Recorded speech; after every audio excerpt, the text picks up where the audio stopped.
Bienvenue dans Ce que je croque. Je suis Christophe de Ascopeticable. En tandem avec Emmanuel, nous tendons le micro aux voix qui nourrissent une autre façon de voir le chocolat et de le croquer. Producteurs de cacao, chercheurs, chocolatiers, chocolatologues, nous vous proposons de savourer autour d'un échange décomplexé leur regard singulier et leur point de vue. Y me gusta el chocolate.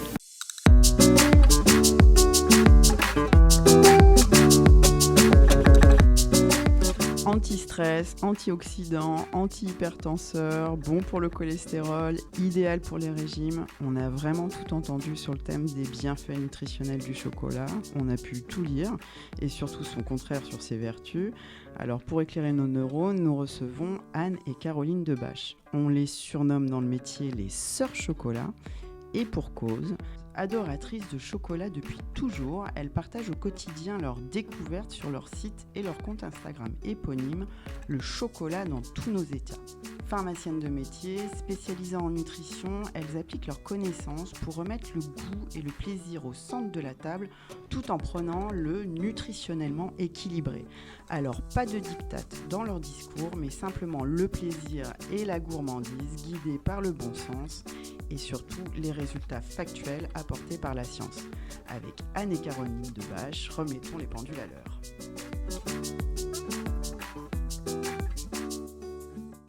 Anne et Caroline, bonjour. Bonjour. Bonjour. Alors on va peut-être commencer à s'interroger sur votre parcours et finalement on vous surnomme les sœurs chocolat, mais d'où vous vient cette passion pour ce petit carré, qu'il soit noir, blanc ou au lait ? Alors je crois qu'on a eu une bonne fée peut-être quand on est né, qui s'est penchée sur notre berceau en nous offrant un carré de chocolat, pratiquement à la naissance. En tout cas, on en croque depuis toute petite, sans interdiction et sans contrainte, puisqu'on avait des parents très très accros au chocolat. Je pense que c'est de là d'où vient ce début de connaissance du chocolat. Et puis après, on a évolué avec le temps en goûtant de très très nombreuses tablettes et en faisant évoluer cet amour pour le chocolat. Et bien sûr, moi j'ai eu la même bonne fée qui est arrivée aussi, qui m'a rencontrée et du coup on a cette même passion. Alors Anne et Caroline, quels sont vos projets? Quelle est votre actualité? Sur quoi travaillez-vous ces jours-ci? Alors sur différentes choses, on travaille beaucoup en dégustation et en découverte de nouveaux chocolats ou autres recettes en gastronomie. On écrit aussi, en tout cas on prête notre plume à ceux qui le souhaitent.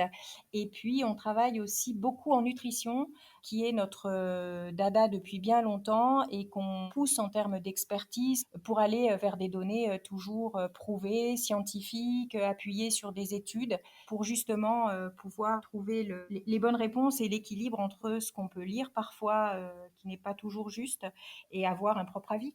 On va commencer par le premier thème qui est un peu récurrent quand on lit des choses sur le chocolat et la nutrition. On nous dit, on sait que 8% d'oxydants cohabitent dans une fève de cacao, mais qu'est-ce qu'il en reste quand on croque une tablette de chocolat ? C'est vrai qu'on entend beaucoup de choses autour de ce carré de chocolat. Est-il ce fameux remède dont tout le monde parle ? Il faut aller un peu plus loin. Alors déjà, les antioxydants, il faut savoir que ce sont des molécules qui sont naturellement présentes dans plein d'aliments colorés, les fruits, les légumes et ce fameux cacao. Et c'est vrai, vous disiez tout à l'heure 8% d'antioxydants, c'est vrai dans les fèves de cacao. Et donc la fonction de ces antioxydants, c'est vraiment de piéger ce qu'on appelle les radicaux libres. Et ces radicaux libres, ils se forment en permanence, en fait, même quand on respire, hein, on fabrique des radicaux libres. Et ils sont entre autres responsables du vieillissement et de tout un tas de maladies chroniques nouvelles ou anciennes d'ailleurs. Et parmi ces antioxydants, on trouve certaines vitamines bien connues, hein, la vitamine A, la vitamine C, la vitamine E, et puis toute la famille des polyphénols.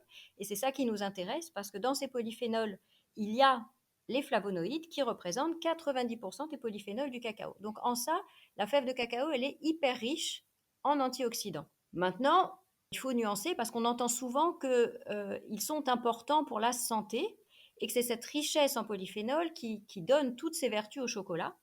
Et c'est ça qui permet au chocolat, théoriquement, hein, de lutter contre le vieillissement, les cancers, les maladies cardiovasculaires, j'en passe. D'ailleurs, d'autres aliments hein, ont ces vertus théoriques, comme le vin rouge ou le thé vert. Et c'est là qu'il faut vraiment faire attention. parce que je dirais que dire que les polyphénols sont des antioxydants, ça c'est complètement vrai. Dire que les antioxydants protègent du vieillissement, c'est tout à fait vrai. Dire que le chocolat contient des polyphénols, là aussi, 100% vrai. Mais par contre, faire le raccourci et dire que le chocolat protège du vieillissement, des maladies cardiovasculaires, des cancers et de tout ce que vous voulez, là, c'est là que c'est faux. Et pourquoi c'est faux? Parce que la concentration de ces antioxydants dans le chocolat est beaucoup trop faible pour produire un effet sur la santé, à moins d'en manger vraiment des kilos. Et c'est là où il y a cette nuance que peu de gens font, parce qu'en fait, il faut savoir qu'il n'y a pas de reco officiel pour les polyphénols. On estime qu'il faudrait en manger entre 650 mg et 1 g par jour pour bénéficier de ces effets. Mais pour atteindre ces quantités, ça signifie qu'il faudrait manger 1 à 2 kilos de chocolat noir et encore plus de chocolat au lait, peut-être 6 kilos de chocolat au lait. Et c'est là où il y a vraiment une nuance à apporter. 1 à 2 kilos chaque jour? Bien sûr, chaque jour, parce qu'en fait, tout à l'heure, on parlait des 8% de polyphénol en fait dans les fèves de cacao, mais ce sont dans les fèves de cacao. Après, dans le processus de fabrication, bien évidemment, ce pourcentage baisse. C'est un raccourci qui est fait par les gens parce que c'est vrai qu'il y a 8%, donc il y a beaucoup de polyphénol dans le cacao, mais ce pourcentage n'est plus le même quand on est dans un chocolat noir et a fortiori dans un chocolat au lait. Alors, cette nuance, on l'apporte pour le chocolat, mais également pour d'autres produits, puisque on sait que le chocolat contient plus d'antioxydants que le thé noir, par exemple, ou même le thé vert. Ah bien sûr! Alors ça, on l'a vraiment pour tous les produits et c'est pour ça qu'il y a souvent, en fait, quelque part des fake news qui circulent. Ce qui compte, c'est pas de dire que le chocolat ou le thé ou n'importe quel ingrédient, aliment pris seul protège. En fait, ce qui va protéger, c'est vraiment l'alimentation globale. Et c'est cette alimentation globale, diversifiée, équilibrée, dans laquelle s'inscrit le chocolat, qui fonctionne. C'est pas le chocolat seul ou le thé seul ou un autre aliment pris isolément. Alors, personne ne mangerait 1 kilo de chocolat par jour, le foie ne le supporterait pas. Mais si on mange 10 grammes de chocolat noir tous les matins, est-ce que quand même on bénéficie de ces antioxydants? Eh bien sûr, en fait, ça revient à ce qu'on disait tout à l'heure. Puisque ce chocolat noir va s'inscrire dans votre alimentation globale de la journée, qui va être diversifiée et qui va être faite entre autres de chocolat, mais pas que. Vous allez avoir des fruits, des légumes, vous allez avoir des fibres, vous allez avoir des protéines, vous allez avoir tout un tas d'aliments. Votre alimentation, vous allez pouvoir manger tous les jours du chocolat. Et on en reparlera. Faut-il ne manger que du chocolat noir ou du chocolat au lait? Je pense que vous nous poserez cette question. Mais dans le cadre de cette alimentation diversifiée, variée, colorée, eh bien, le chocolat est juste un aliment excellent. Mais on ne peut pas dire que chocolat seul va protéger de toutes ces maladies du siècle, en fait. Alors, s'il ne me protège pas de toutes les maladies du siècle, comme vous le dites, le chocolat est souvent présenté comme un aliment réconfort par excellence, dans le sens où il serait un anti-fatigue, un anti-déprime, un anti-stress, et aurait cette capacité miraculeuse à nous rendre vraiment heureux. Alors, d'un point de vue strictement pharmacologique ou du point de vue des molécules qu'il contient, qu'en est-il ? Alors, évidemment qu'on va aller dans le sens, le chocolat, c'est un bon aliment qui nous fait plaisir et qui nous rend heureux. Ça, c'est une évidence. D'un point de vue, en effet, pharmacologique ou plus médical, alors, ce qu'on peut dire, c'est que oui, le chocolat va contenir des molécules qui sont proches des endorphines, ces hormones du bonheur, entre guillemets. Mais encore une fois, c'est comme tout à l'heure, pour arriver à bénéficier des effets de ces endorphines qu'apporte le chocolat, il faudrait manger des quantités astronomiques de chocolat. Donc, je pense que ce qu'il faut dire, c'est que quand on mange du chocolat, on se fait du bien, on se fait plaisir, on sécrète des endorphines, mais le chocolat ne viendra jamais remplacer un antidépresseur. Après, il y a un autre apport très intéressant dans le chocolat, c'est le magnésium. Le chocolat contient une très belle quantité de magnésium puisqu'il en contient à peu près 180 mg pour 100 grammes, donc pour une tablette. Et ça correspond à la moitié de nos besoins quotidiens. Donc, là, si on extrapole, il faudrait manger uniquement dans la journée 2 tablettes entières de 100 grammes de chocolat pour avoir son apport quotidien de magnésium, ce qu'on ne fait pas. Mais comme le disait Caroline tout à l'heure, étant donné que dans l'alimentation, on va croquer du chocolat et on va manger d'autres aliments riches en magnésium, alors on va atteindre nos quantités nécessaires quotidiennes. Donc le chocolat est un excellent aliment en matière de magnésium notamment. Mais par contre, si je complète, ce qu'on peut juste dire, c'est qu'il faut, comme tout à l'heure, pas faire le raccourci magnésium égale antifatigue, égale antidéprime, égale anti-stress. Et c'est vraiment le résultat de l'alimentation au global et pas du chocolat seul. Mais le chocolat est idéal dans une alimentation équilibrée. Alors on lit par-ci par-là toutes les vertus que pourrait présenter le chocolat sur la santé. On parle d'allégations sur ses capacités de lutter contre l'hypertension, contre le cholestérol, ça améliore la tension artérielle, ça allonge la durée de vie. J'ai même lu que finalement le chocolat pouvait être bon pour le diabète. Quelle est votre lecture de toutes ces allégations médicales qu'on accorde au chocolat ? Le chocolat, ce n'est pas un aliment en fait santé. Il participe au bien-être et à la santé, mais il n'a pas de vertu médicale. Ce qu'il faut bien comprendre, en fait, c'est qu'à lui seul, c'est pas le chocolat qui va prévenir ou qui va guérir des maladies, quelles qu'elles soient. Vous allez nous dire qu'on se répète, mais c'est vraiment l'alimentation variée qui va être moins riche en sel, moins riche en acides gras, moins riche en sucre, et qui va pouvoir contenir ce chocolat, qui va avoir ses bénéfices santé. On peut tout à fait manger du chocolat, hein, quand on fait attention à sa tension artérielle, à son cholestérol. Mais ce chocolat reste un aliment sucré et gras. Du coup, on ne va pas pouvoir dire que le chocolat a des... Enfin, on ne va pas pouvoir associer des allégations santé au chocolat. Alors, du coup, sur la question de ces gras, on entend dans le chocolat, on entend beaucoup de choses à propos de ces gras. On nous dit qu'ils sont saturés, insaturés, polyinsaturés, c'est saturé, c'est pas saturé. Alors, c'est du bon gras ou du mauvais gras, le chocolat ? Alors là, il y a une excellente nouvelle. C'est vrai qu'on entend beaucoup que le chocolat, c'est gras. Alors, c'est vrai que c'est gras, hein, il contient du beurre de cacao. Et plus on monte d'ailleurs le pourcentage de cacao, et plus c'est gras. Maintenant, est-ce que c'est du bon ou du mauvais gras ? C'est une bonne question parce qu'une tablette de chocolat, si on prend l'exemple du chocolat noir, il contient environ 35% de matière grasse. Parmi ces 35% de matière grasse, on trouve 38% d'acides gras insaturés, donc les bons acides gras. Et là, c'est plus particulièrement un acide gras que tout le monde connaît, c'est l'acide oléique, c'est l'acide gras de l'huile d'olive. Donc ça, c'est vraiment la bonne partie des matières grasses. Maintenant, à côté de ces acides gras insaturés, il y a aussi dans le chocolat des acides gras saturés. Donc ça, c'est les fameux mauvais acides gras pour la santé. Et alors là, il faut être un tout petit peu plus technique au sein de ces acides gras. Au sein de ces acides gras saturés du chocolat, on a deux acides gras, l'acide stéarique et l'acide palmitique. Et là, il y a une bonne nouvelle parce que cet acide stéarique, il y en a quand même 35%, quand il est ingéré en fait, hein, via le chocolat, il va être métabolisé, c'est-à-dire transformé par l'organisme en acide oléique, le fameux acide gras de l'huile d'olive, qui est un acide gras insaturé, donc un bon acide gras. Donc au final, on dit que c'est très riche en gras saturé le chocolat, mais en fait, une fois que ce chocolat est avalé, croqué, la majorité des acides gras du chocolat sont des bons acides gras. Donc ça, c'est une excellente nouvelle. Donc c'est pas du tout une bombe de gras saturé. Et donc quand il est associé au sucre, quelles sont les réactions entre le gras et le sucre dans le chocolat ? Est-ce que finalement on bénéficie autant du sucre que du gras lorsqu'on ingère du chocolat ? Alors oui, on va bénéficier des deux puisque le sucre et la matière grasse via le beurre de cacao rentrent dans la composition du chocolat.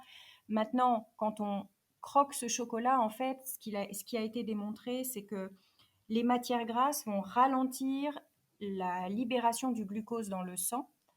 Donc, quelque part, on a un bon équilibre et on ne va pas avoir un pic de glycémie comme si on avait croqué un carré de sucre. C'est vraiment cet équilibre matière grasse-sucre qui fait du chocolat une excellente gourmandise. Et alors du coup, si on est sur un versant un petit peu plus technique, on parle à propos du chocolat d'un index glycémique assez bas. Est-ce que c'est finalement ce que vous venez de nous expliquer ? Oui, en fait, c'est vraiment ça. Alors déjà, il faut peut-être réexpliquer l'index glycémique. L'index glycémique, c'est la capacité d'un aliment à faire monter la glycémie. La glycémie, c'est le taux de sucre dans le sang. Et donc, l'index glycémique du chocolat est plus faible que celui du sucre ou d'une confiture, justement parce que dans le chocolat, vous avez aussi des matières grasses en plus du sucre. Donc, du coup, c'est ça qui est vraiment intéressant. Alors, l'index glycémique du chocolat, il est bien sûr plus faible que celui du sucre pur, mais ça reste une mesure théorique. Il faut savoir que l'index glycémique est mesuré en laboratoire après n'avoir mangé que du chocolat. Donc, quand on parle index glycémique, je pense qu'il faut réfléchir de façon un peu plus globale, en fonction d'autres paramètres, ce qu'on a mangé avant, est-ce qu'il y avait des matières grasses, est-ce qu'il y avait des fibres. Ça s'inscrit vraiment dans l'alimentation et pas juste dire je vais manger du chocolat parce qu'il a un index glycémique bas. Mais en ce sens, le chocolat, ça fait partie des bons aliments. Donc si on reste sur cette alliance donc du gras et du sucre, en fait, il faudrait peut-être rentrer dans ce distinguo entre chocolat noir, chocolat au lait et même chocolat blanc, parce qu'on sent bien que les ingrédients varient légèrement en fonction de la recette. Alors peut-être que vous pouvez nous donner un éclairage sur cette question-là. Est-ce qu'il vaut mieux que je croque du chocolat noir à 100% de cacao ou un chocolat blanc tous les matins ? Alors, l'idée déjà, nous en tout cas, notre vision des choses, c'est de croquer le chocolat qu'on aime. Et là, chacun ses goûts. Maintenant, d'un point de vue calorique, les chocolats se valent. On est autour de 550-600 calories au 100 grammes, que ce soit un chocolat noir, un chocolat au lait. Un chocolat blanc peut-être un tout petit peu plus, parce que sucre et matière grasse. Maintenant, que choisir ? Nous, on s'oriente surtout sur le goût. Donc, encore une fois, on va choisir le chocolat qu'on préfère au goût. Maintenant, il y a une petite astuce.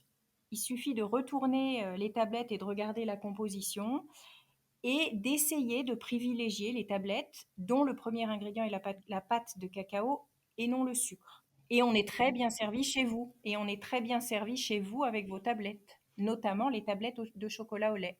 Donc chez Etikable, on a un ensemble de tablettes à haut pourcentage de cacao, qui sont des tablettes à 80, 85%, 90% et même 100% de cacao.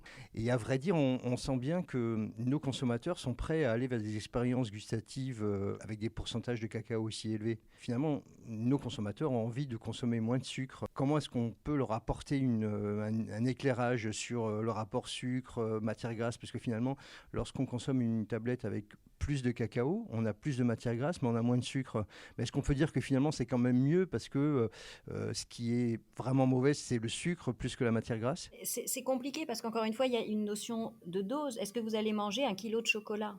Donc si vous mangez 1 kilo de chocolat, effectivement, il vaut mieux aller vers des hauts pourcentages. Si vous mangez une quantité raisonnable, la quantité qui vous fait plaisir, la quantité que vous mangez en pleine conscience, en utilisant tous vos sens. Si vous mangez cette quantité-là, est-ce qu'il y aura une vraie différence si vous mangez 1 ou 2 carrés par jour de chocolat noir ou de chocolat au lait ? Il ne va pas y avoir une différence notable à l'échelle de l'individu. C'est compliqué de dire ne goûter que des chocolats noirs. Moi, je pense qu'il faut vraiment s'ouvrir à tous les chocolats. Alors, c'est sûr qu'un amateur de chocolat noir, c'est super, il aime le chocolat noir, c'est merveilleux, mais il faut quand même qu'il s'ouvre au chocolat au lait. Et l'amateur de chocolat au lait, lui, c'est plus... il est important qu'il découvre aussi les chocolats noirs, mais plus pour le goût. Pour la santé, je dirais que ça ne va pas varier fondamentalement les choses. Sur cette question-là du chocolat au lait, peut-être effectivement, nous, on a une proposition qui est de dire un chocolat au lait, l'ingrédient principal, comme vous le soulignez, devrait être de la pâte de cacao. Et peut-être qu'on pourrait faire un petit détour sur ce mélange du chocolat au lait qui allie donc du cacao, du sucre et du lait. Donc en gros, encore plus de gras, j'ai envie de dire. Bien que, comme vous le disiez, ce qui est intéressant de regarder sur une tablette de chocolat, c'est vérifier que le premier ingrédient, c'est effectivement de la pâte de cacao, mais n'empêche, un chocolat au lait, C'est plus gras. Théoriquement, oui, c'est plus gras parce qu'il y a de la poudre de lait. Maintenant, la poudre de lait, elle figure souvent parmi les derniers ingrédients. Et d'ailleurs, on voit aussi beaucoup apparaître aujourd'hui des tablettes qu'on appelle les dark milk, qui sont en fait des tablettes de chocolat noir dans lesquelles les chocolatiers ajoutent, alors je vais faire une image, mais une pointe de poudre de lait pour arrondir, pour adoucir ce chocolat noir. Mais quand on le croque, en fait, on est beaucoup plus proche du chocolat noir que du chocolat au lait. Et si je reprends l'exemple de la tablette, enfin d'une des tablettes dont nous sommes fans chez vous, la tablette lait 53% de cacao, quand on croque ce chocolat, on a toute la gourmandise du chocolat au lait et on a, je trouve, l'intensité d'un chocolat noir. Oui, parce que finalement, le chocolat dont vous parlez n'a que 26% de sucre, donc finalement pas plus de sucre qu'un chocolat à 75% de cacao. Exactement. Et 20% ou je crois, ou 21% de poudre de lait et 26% de sucre.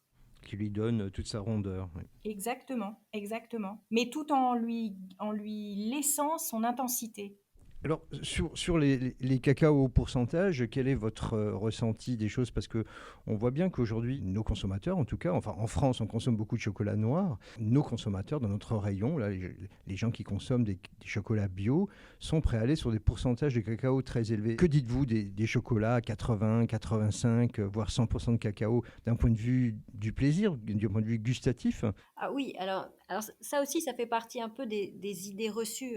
Il faut manger que du chocolat à très haut pourcentage. Seul le haut pourcentage est bon pour la santé. Et puis vous avez même les gens qui se cachent un peu quand vous leur dites quel chocolat aimes-tu? Oh, je ne sais pas si j'ose te le dire.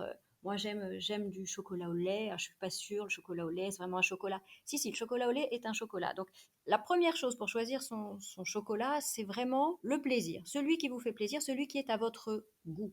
Une fois qu'on a dit ça, on peut vraiment aller sur tous les pourcentages. L'essentiel, c'est de goûter différents pourcentages, de trouver celui qui nous plaît, et puis aussi de s'ouvrir aux différentes origines pour voir cette richesse aromatique des cacaos. Donc, il ne faut pas courir, je dirais, après un chocolat à 90%, sauf si on l'aime vraiment. On aime le chocolat à 100%, c'est formidable, on l'achète, on le croque, c'est très bien.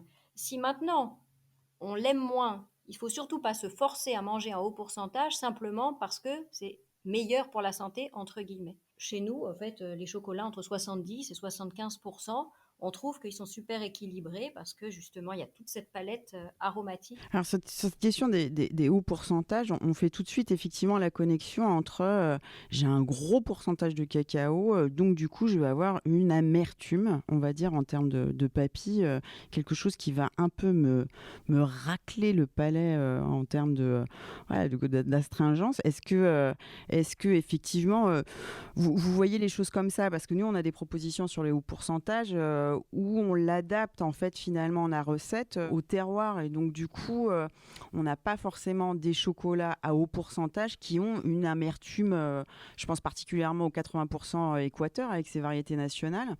Vous, comment vous voyez les choses? Parce que c'est vrai qu'on fait souvent cette association, haut pourcentage égale forte amertume. Alors c'est exactement ça. Un haut pourcentage, en fait, déjà, si on fait l'exercice d'aller chercher, je sais pas, 3 ou 4 tablettes à vraiment très fort pourcentage, c'est-à-dire 90 ou 100%. Donc des tablettes faites par des chocolatiers différents. Et en fait, quand on les goûte en parallèle et à l'aveugle, on va s'apercevoir qu'elles ont toutes un arôme, une aromatique différente. Donc oui, on va généralement avoir une âpreté en fin de bouche, mais on n'a pas forcément cette amertume hyper puissante qu'on imagine et qui existait peut-être quand les premières tablettes de 100% sont sorties. Aujourd'hui, et là c'est vous les experts, mais je pense qu'on arrive avec les hauts pourcentages de cacao à mettre en valeur la palette aromatique d'un chocolat. Et d'ailleurs, les chocolatiers travaillent comme ça, c'est-à-dire qu'ils vont goûter les fèves, ils vont choisir le meilleur pourcentage de cacao pour pouvoir mettre en avant cette palette aromatique et pour qu'on en profite pleinement. Donc, pour certains, ça va être 70% de cacao. Pour d'autres, il va falloir monter un petit peu plus haut le pourcentage pour profiter de toutes ces variantes, de tous ces arômes du chocolat. Et puis si je complète, parce que vous parliez du chocolat Équateur de chez vous, on a eu la chance de le goûter. Et du coup, ce chocolat, de mémoire, il était vraiment très floral, si je ne dis pas de bêtises. En tout cas, moi, c'était le souvenir qu'il m'avait laissé. Donc, c'était un chocolat plutôt très, très rond, alors qu'il est à 80%. Donc, on avait bien cette note chocolatée, hein, on était sur du 80%, ça, il n'y avait pas de doute, mais c'était pas un chocolat amer. On avait ce côté plus frais, plus floral, plus presque fruit sec, qui était super intéressant. Et c'est ça, nous, qu'on aime quand on découvre différentes origines, différents pourcentages. Je ne dis pas qu'on les aime tous, mais en tout cas, on se dit absolument pas, il faut surtout pas croire qu'un haut pourcentage veut dire amertume. Ça, ce serait une erreur de penser ça. Oui, c'est-à-dire que le pourcentage de cacao n'est pas suffisant.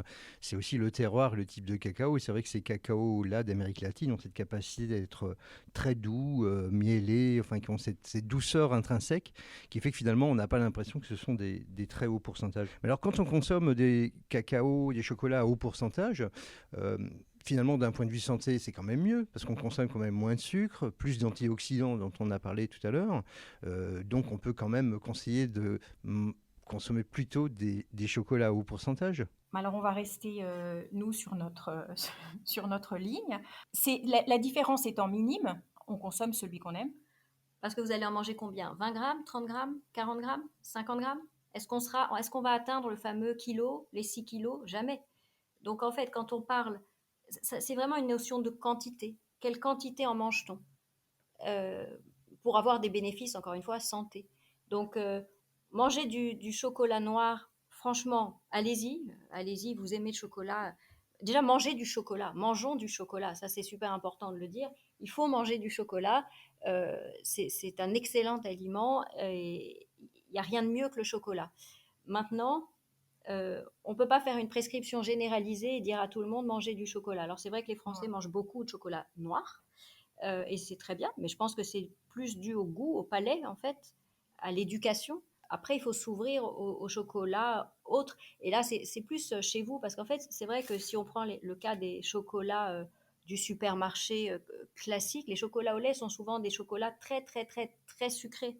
Et là, c'est vrai que là, en fait, on mange plus vraiment du chocolat. On mange principalement du sucre. Alors, en ce sens, oui, il vaut mieux manger du chocolat noir que du chocolat au lait où il n'y a qu'une bombe de sucre. Maintenant, si on se place plus chez vous, alors chez vous, on peut manger les yeux fermés du chocolat noir ou du chocolat au lait. Alors c'est vrai qu'on parle là depuis le début de chocolat sous sa forme, on va dire, de prédilection qui est la tablette. Quand j'achète des barres chocolatées, quand j'achète des bonbons au chocolat, qu'est-ce que j'ai à l'intérieur de ces produits? Est-ce que j'ai tout ce que je viens de dire évidemment puisqu'il y a du cacao? Le premier ingrédient, c'est plutôt le sucre. Et là, quand on achète des bonbons ou quand on achète des barres chocolatées, alors là, on n'est plus sur une gourmandise. Dans une recette de bonbons au chocolat, on va pouvoir trouver beaucoup d'autres éléments, la crème, le lait, le beurre pour les ganaches. Donc en fait, c'est autre chose. Là, on tire, en fait, je vais faire une extrapolation. Entre la tablette et la pâtisserie, je mettrai les bonbons de chocolat. D'accord. Et le cacao cru, quel est votre point de vue sur cet aspect pour rappeler le cacao cru est fabriqué avec des fèves de cacao non torréfiées, donc pas chauffées, et souvent il est présenté pratiquement comme un alicament. On le parle de toutes sortes de vertus. Est-ce que c'est un effet marketing ou est-ce qu'il y a une réalité? Encore une fois, ça n'engage que nous, mais pour nous, c'est davantage un effet marketing qu'autre chose. Après, le cacao cru est très intéressant en termes de goût, parce qu'on se rapproche du goût de la fève. C'est un chocolat qui est, en tout cas, les tablettes de cacao cru au goût sont beaucoup plus végétales. Il y a une certaine âpreté très intéressante. Il y a aussi une aromatique différente. Je trouve qu'on est plus loin du goût du chocolat qu'on connaît, donc c'est une expérience. Après, dire à quelqu'un, bah écoute, laisse tomber ta tablette de chocolat normale et va croquer une tablette de chocolat cru, oui, je vais le lui recommander pour lui dire vas-y, goûte, parce que c'est une expérience super intéressante. Maintenant, je ne lui dirai pas, préfère le cacao cru au chocolat noir, parce que c'est meilleur pour la santé. Là, encore une fois, les chocolats, quels qu'ils soient crus ou non, en fait, nous, on ne les place pas du tout comme des alicaments ou des ingrédients santé. Même s'ils contiennent un peu plus d'antioxydants ou d'oligo-éléments, mais ce un peu plus, ramené à l'échelle du carré ou des 2 carrés, n'est pas suffisant pour dire c'est un alicament. Très bien, votre réponse nous va tout à fait. On est tout à fait d'accord. Ça, c'est parfait. Alors, à propos du chocolat bio, quel est votre point de vue sur l'éventuelle présence de pesticides dans le chocolat? Nous, de notre côté, nous faisons régulièrement des analyses et on s'astreint effectivement à éviter qu'il y ait notamment du glyphosate dans le chocolat, puisqu'on constate que dans un certain nombre de pays producteurs, les cacaoculteurs souhaitent diminuer le désherbage et utilisent de plus en plus le glyphosate. Et on s'astreint évidemment à faire des analyses et à éviter cette contamination. Quel est votre point de vue sur le chocolat bio et le risque de contamination dans le chocolat?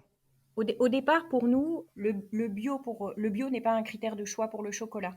Et on choisit toujours le chocolat en fonction de son goût avant tout, parce qu'on n'en mange jamais des quantités astronomiques. Maintenant, on salue et on salue votre travail de recherche de résidus de pesticides et notamment de glyphosate pour justement proposer un chocolat de qualité à la fois gustative et de qualité bio. Concernant le glyphosate, C'est vrai que c'est un cancérigène probable, hein, qui a été identifié comme cancérigène probable par l'OMS. Comme le disait Anne, le fait que vous alliez le rechercher systématiquement sur tous vos lots de fèves est hyper intéressant. Et on ne peut que saluer cette démarche, parce que dans ce cas-là, évidemment, on fonce sur le chocolat bio sur et bon. votre chocolat bio est bon. Après, on ne sait pas ce qui se fait dans les autres marques et il n'y a pas du tout de communication autour de ça. En tout cas, à notre connaissance. Et c'est très bien justement que vous mettiez le doigt sur ce point-là, parce qu'il faut aussi éduquer et c'est important. Alors pour enchaîner, on va peut-être revenir à des questions finalement qu'on n'a pas abordées ou des vertus qu'on n'aurait pas abordées sur le chocolat. Parce qu'en fait, on a fait la liste un petit peu de tout ce qui se dit sur le chocolat, mais est-ce qu'il y a des vertus dont on ne parlerait pas ou trop peu sur le chocolat? Oh bah alors la première que je vois, moi, c'est vraiment le chocolat ne fait pas grossir. On entend souvent, oh là là, je peux pas manger de chocolat, je suis au régime. Alors ça, déjà, voilà, on casse cette idée reçue.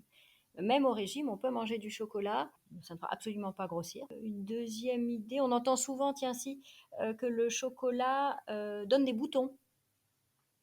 Et ça, il n'est pas prouvé que le chocolat donne des boutons. Alors peut-être qu'il y a des gens plus susceptibles à certains aliments. Alors certains sont sans doute plus sensibles au chocolat ou à la charcuterie. Et dans ce cas-là, effectivement, il vaut mieux qu'il le diminue. Mais on ne peut pas généraliser et dire ne mangez pas de chocolat. Si tu manges un chocolat, tu auras un bouton. Voilà, ça, je pense que c'est des jolies nouvelles. Autant j'irai pas sur le chocolat améliore, prenez du chocolat pour améliorer la vue, pour diminuer le diabète ou pour réguler le microbiote, autant manger du chocolat quand vous faites attention à votre poids, à fond.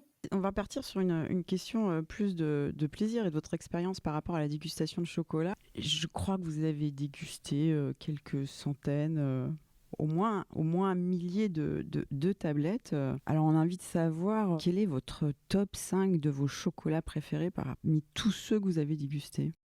Alors notre top 5, il varie déjà selon deux critères. Premier critère, le moment de la journée et même, je dirais, la saison. Alors le moment de la journée parce que le matin, on est plutôt tenté par des tablettes de chocolat noir, peut-être par leur côté un peu plus tonique parfois.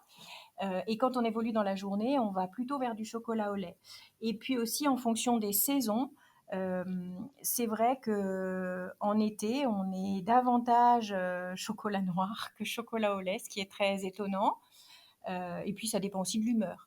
Après, en termes de goût, sur les origines et donc les terroirs de cacao, on aime beaucoup le chocolat de Madagascar pour son acidité, enfin sa légère acidité. Enfin, c'est un chocolat frais et acidulé, on dira. Le chocolat aussi de Papouasie, qui est souvent, alors ça Christophe, vous me corrigerez si je dis une bêtise, il me semble que pour faire sécher les fèves, souvent ils utilisent des feux de bois qui donnent des notes fumées à ce chocolat. C'est bien ça? Oui, oui, bah oui, il y a vraiment les notes fumées très marquées souvent. Après, il y a des chocolats qu'on apprécie et qui sont très ronds et qu'on aime particulièrement, qui sont des origines Pérou. Qu'est-ce qu'on aurait d'autre comme chocolat qu'on a pu goûter? On a goûté, ben, d'ailleurs chez vous, une origine Togo qui nous a laissé une impression, enfin en tout cas un goût excellent de fruits secs et même de noix, avec une incroyable longueur en bouche. Et ça, on a beaucoup aimé ce chocolat. Et alors, petit conseil peut-être pour ceux qui nous écoutent, un petit conseil à nous donner sur comment déguster au mieux le chocolat. Nous, on le déguste avec les 5 sens, véritablement. On commence avec la vue. Est-ce qu'il est noir? Est-ce qu'il est brun foncé? Il y a toute cette palette, cette nuance en fait de couleurs qui est hyper intéressante. Ensuite, on le touche. Est-ce qu'il est soyeux, lisse ou au contraire un peu plus rugueux? Et puis là, en fait, en le touchant, on commence aussi à avoir son parfum. Et là, il y a vraiment toute la palette qui arrive, hein, plus florale, plus fruitée, plus fumée. Donc du coup, on commence à avoir une première idée. Ensuite, bien sûr, on le casse et son petit bruit commence à nous faire saliver. Et puis bien sûr, on le croque. Et là, quand on le croque, c'est vraiment, on le déguste. Alors pour nous, c'est un vrai moment, c'est une pause, hein. Quand on dit on le mange avec les 5 sens, pour nous, on le mange en pleine conscience. On le prend, on le croque, on le fait fondre légèrement. Et là, on ferme les yeux et c'est un pur moment de plaisir.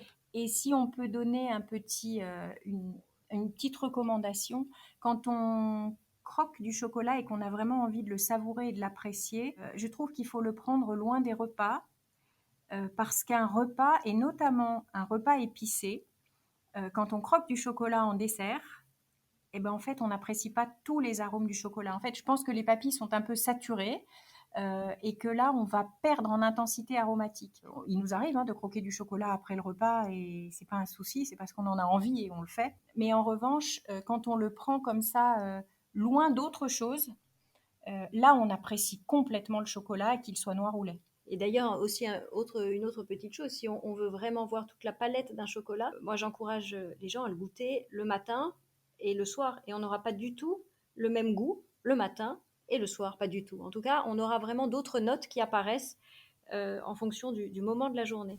Anne et Caroline, merci beaucoup pour tous ces conseils et toutes ces informations sur les vraies et pseudo-vertus du chocolat. On rêve de goûter en pleine conscience et de croquer le chocolat comme vous le faites tous les jours, matin, midi et soir, l'été, l'hiver, en toute saison. Merci à vous pour cette conversation. C'était très bien, merci. Et à bientôt autour d'un carré de chocolat. Avec plaisir.